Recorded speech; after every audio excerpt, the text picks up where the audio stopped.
बिस्मिल्लाहिर्रहमानिर्रहीम। अस्सलाम वालेकुम। मैं हूं सलमान हैदर। दुआ है परवरदिगार से कि उसने आपको और आपके अहले खाना को अपनी हिफ्ज़ व अमान में रखा हुआ। फिर वही हुआ जी जिसका डर था, लेकिन ये डर इतनी जल्दी पूरा हो जाएगा शायद इसकी उम्मीद नहीं थी। बिल्कुल वो बातें बिल्कुल मिनोन पूरी हो गई जो मुनीफ फारूक ने अस्करी ज़राए के ज़रिए कन्फर्म की थी कि, और साथ फैसल वाडा साहब ने तो ज़िंदगियों तक के ख़तरे को लाग बता दिया था कि अली मीन गंडापुर की तकरीर के बाद क्या होगा। और फिर ऐसा ही रद्द-ए-अमल शुरू हुआ जी। और गंडापुर की तकरीर और जो कामयाब जलसा था, हम समझे कि शायद वो ताज़ा वागा झोंका हो या मैसेज पास हो गया हो कि पब्लिक कितनी ज़्यादा है। तो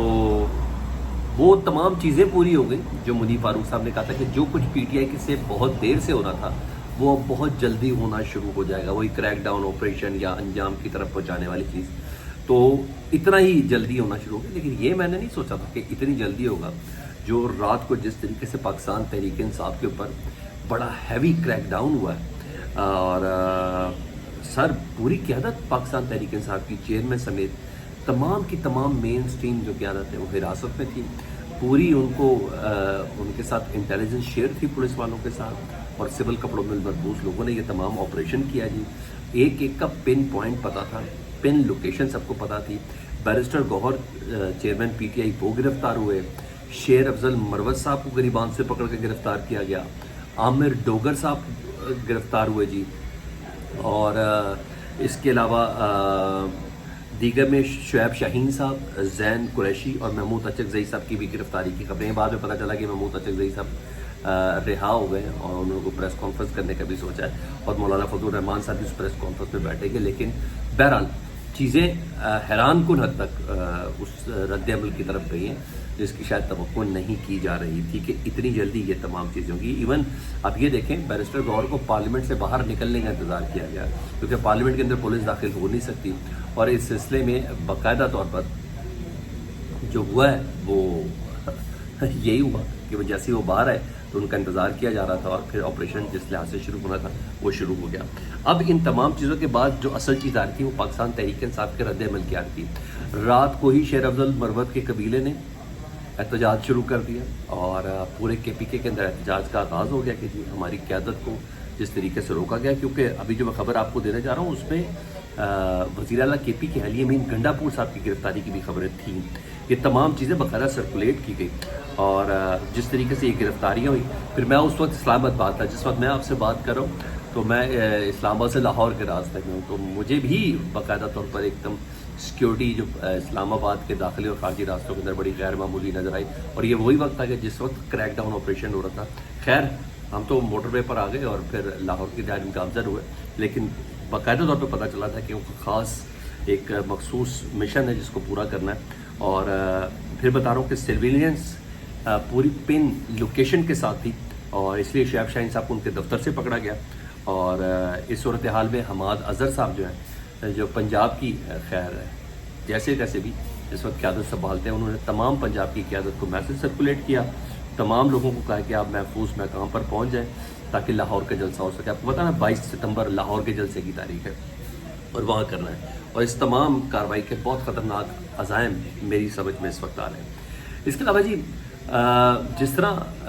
अभी रेजिस्टेंस शुरू हो गई, रात गई केपीके के अंदर, और मुझे क्यों ऐसा लगता है कि पाकिस्तान तहरीक इंसाफ से कोई बेवकूफ़ी या कोई जज्बातियत के साथ कोई काम करवाना है। शायद ये पूरी फील्ड उस तरीके से बनी हुई है। मेरी एडवाइस तो यही होगी कि किसी किस्म का कोई जज्बाती रद्द-ए-अमल ना दें, कि हर तरीके से इसको 9 मई जोड़ा जाए। क्योंकि अली अमीन गंडापुर की जो तकरीर है ना, उसको बिल्कुल 9 मई के वाक़े की तरह लिया जा रहा है,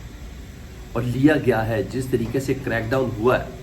जिस तरीके से उसी तरह का क्रैकडाउन हुआ है, और मुमकिन है फिर से इन गिरफ्तारियों के माफ़ीनामे आए और ऑडियो और वीडियो दोबारा आ जाए। बिल्कुल मैं कह रहा हूँ सेम उसी तरीके का ये क्रैकडाउन हुआ, और इस बार पूरी तैयारी के साथ क्रैकडाउन हुआ। और इससे बड़ी क्या खबर थी कि इब्तिदा में सीएम केपीके की गिरफ्तारी की इतला थी, उनके लापता होने की इतला थी। तर्जुमान बैरिस्टर सैफ समेत केपीके के जितने भी उनके करीबी रफ़ाकार थे वो तमाम कह रहे थे कि अली अमीन गंडापुर से रब्ता नहीं हो सका। और बैरिस्टर साहब ने तो ये कहा वो कि इस्लामाबाद से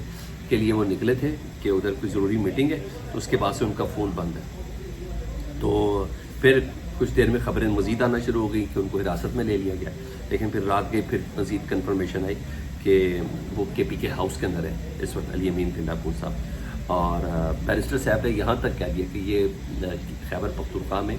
گورنر راج لگانے کے حوالے سے کچھ اقدامات ہیں، اور بہرحال یہ تمام چیزیں تھیں۔ میری نظر میں یہ گورنر راج والی بات یہ اگین ایک بیوقوفی کے اوپر بیوقوفی ہوگی کہ اگر طاقت کا استعمال کسی صوبے کے مینڈیٹ کو یوں رونتے ہوئے وہاں گورنر راج لگایا جا سکے۔ کے پی کے بڑی ولنریبل پوزیشن پر ہے اور سیکیورٹی کے لحاظ سے اور ادھر کے لوگوں کے حوالے سے، تو یہ ایک نیا محاذ کھولنے کے مترادف ہوگا۔ میرا نہیں خیال کہ یہ بیوقوفی ریاست یا حکومت پاکستان اس طریقے سے کوئی کرے گی، لیکن بہرحال ہمارے جو خیالات ہیں اس سے بہت تیزی سے ایکشن یہ ہو رہا ہے، جس بنا پر میں آپ سے یہ بات کر رہا ہوں۔ اس کے علاوہ جی پاکستان تحریک انصاف کے جو وکیل ہیں نعیم حیدر، عمران خان صاحب کے ترجمان بھی ہیں، انہوں نے کنفرم کیا جی محمود اچکزئی صاحب کی گرفتاری کو، اور سابق وزیر اعلیٰ گلگت بلتستان خالد خورشید صاحب کی گرفتاری کو، اور پھر اس گرفتاری سے مراد خالد خورشید کی آپ کو بڑے اچھے سے پتہ کہ جو انہوں نے اسٹیٹمنٹ دی تھی محسن نقوی وزیر داخلہ صاحب سے متعلق، اور وہ بڑی ایسی وجہ میں اس کو کوٹ کیا کروں اس ٹائم، تو جرنیلوں اور محسن نقوی صاحب کو جس طریقے سے جس مثال کے ساتھ انہوں نے جوڑا تھا تو ڈیفینیٹلی وہ یہ ہے۔ پھر علی امین گنڈاپور صاحب کا وہ جو جذباتی ویڈیو بیان ہے اس نے بھی ایک اپنا رد عمل دیا ہوا ہے۔ تو آج کا جو دن ہے اور ڈیفینیٹلی ایک بھرپور ورکنگ ڈے ہے، منگل کا دن ہے، تو وہ یہ چیزیں بہت اچھے سے کلیئر کر کے بتائے گا، کیونکہ رات کے وقت جس طرح کہ یہ ویڈیو پیغام علی امین گنڈاپور صاحب کیا ہے اور دیگر جو چیزیں ہیں نا، جس میں سرفراز بگٹی صاحب وزیر اعلیٰ بلوچستان، ان کی ملاقات ہوئی ہے علی امین گنڈاپور سے کے پی کے ہاؤس اسلام آباد میں، اور یہ ملاقات اس لیے غیر معمولی ہے کہ آپ بھی جانتے ہیں میں بھی جانتا ہوں کہ سرفراز بگٹی کس کی نمائندگی کرتے ہیں، کم از کم محسن نقوی اور سرفراز بگٹی جن کی نمائندگی کرتے ہیں، مجھے آپ کو یہ سمجھانے کی ضرورت ہے نہیں۔ تو میرا یہ چیز تھا، پہلے یہ اطلاع تھی کہ علی امین گنڈاپور پریس کانفرنس کریں گے، لیکن پھر انہوں نے ویڈیو پیغام دیا، اور پھر محمود خان اچکزئی صاحب کی رہائی ظاہری بات ہے، باقی سب کی تو ایک روایتی لڑائی تھی، لیکن علی امین گنڈاپور صاحب سے متعلق یہ تھا کہ شاید وہ اپنی ڈومین سے بہت زیادہ آگے تجاوز کر گئے۔ تو سر جس طریقے سے یہ پوزیشن نظر آ رہی ہے، اور کل ہماری انفارمل سیکورٹی ذرائع سے کوئی ملاقات بھی ہوئی، اور انہوں نے ایک بار پھر اس چیز کا باور کرایا، نہ ہی انہوں نے اس کو کنفرم کیا، نہ ہی انہوں نے نیگیٹ کیا 9 مئی کے حوالے سے، بہرحال انہوں نے یہ کہا کہ 9 مئی کے جو شریک ہیں ان سب کے حوالے سے پاکستان کی جو فوج ہے اور یہ اسٹیبلشمنٹ ملٹری اسٹیبلشمنٹ ہے، اس کے کسی بھی لیول پر کسی قسم کی کوئی رحم کی گنجائش نہیں ہے۔ رہی بات فیض حمید صاحب کے حوالے سے، انہوں نے کہا یہ سب جوڈس مسئلہ ہے، اور میں نے یہ سوال کیا تھا، انہوں نے کہا میں اس حوالے سے نہ ہی تصدیق کر سکتا ہوں نہ ہی اس کی تردید کر سکتا ہوں کہ وہ 9 مئی کے حوالے سے، لیکن یہ انشور انہوں نے کیا کہ پوسٹ ریٹائرمنٹ جو ان کی ایکٹیویٹیز تھی وہ بہرحال ایسی تھی کہ جس میں وہ پولیٹیکل پارٹی کو سپورٹ کر رہے ہیں، یعنی پاکستان تحریک انصاف کو سپورٹ کر رہے ہیں، اور پاکستان تحریک انصاف نے ان کو ایز اے ٹول استعمال کیا ہے، یہ ضرور کہا جانا تھا۔ تو لیکن 9 مئی کی پلاننگ کے بارے سے انہوں نے اس بات کو کنفرم نہیں کیا۔ تو جب یہ والی پوزیشن بنی ہوئی ہے تو ڈیفینیٹلی وہاں آپ کو پتہ ایک قانون سازی ہونی ہے، اور آج سے وہ کام تو ویسے بھی شروع ہو گیا، وہ آئینی ترمیم والا، اور تمام ترمیم میرا خیال ہے پاکستان تحریک انصاف کی مین قیادت کے پارلیمنٹ میں موجودگی کے بغیر ہی کرنا شاید سب سے زیادہ مناسب ہے، جس میں ججز کی تعداد اور وہ پورا جو جوڈیشل پیکیج ہے اس کو جس طریقے سے کیری آن کرنا ہے۔ تو یہ پوزیشن جو ساری بتا رہی ہیں، یہ بتا رہے کہ جو پاکستان تحریک انصاف کی مخالفت میں ہے یا معاملہ ہے، وہ بھی میرا خیال ہے پوری ایکسٹریم کو چھونے کے مترادف ہے، وہ بھی پوری ایکسٹریم کو ٹچ کرنے میں کسی قسم کی کوئی استچار نہیں لے رہے۔ اس ٹائم کوئی پاکستان کی فکر کسی کو نہیں ہے جو میری سمجھ میں آ رہی ہے، پاکستانیت کہیں سے نہیں جھلک رہی ہے، اس وقت جذبات کا جواب جذبات سے دیا جا رہا ہے۔ تو یہ پاکستان تحریک انصاف کا وہ جلسہ ظاہری بات ہے وہ 16-17 مہینے سے اپنے ایک جلسے کے 5 بار NOC کینسل ہونے کے بعد وہ ایک ادھر جلسہ کر رہے تھے، پھر وہ تمام چیزیں مجھے تو لگ رہا ہے کہ سب کچھ بڑے پلان طریقے سے کیا گیا ہے۔ وہ جلسے کی تیاری، جلسے میں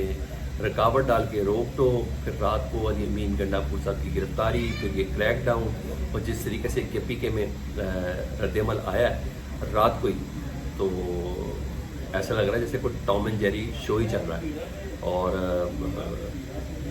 بڑی بات ہے کہ طاقت کو طاقت سے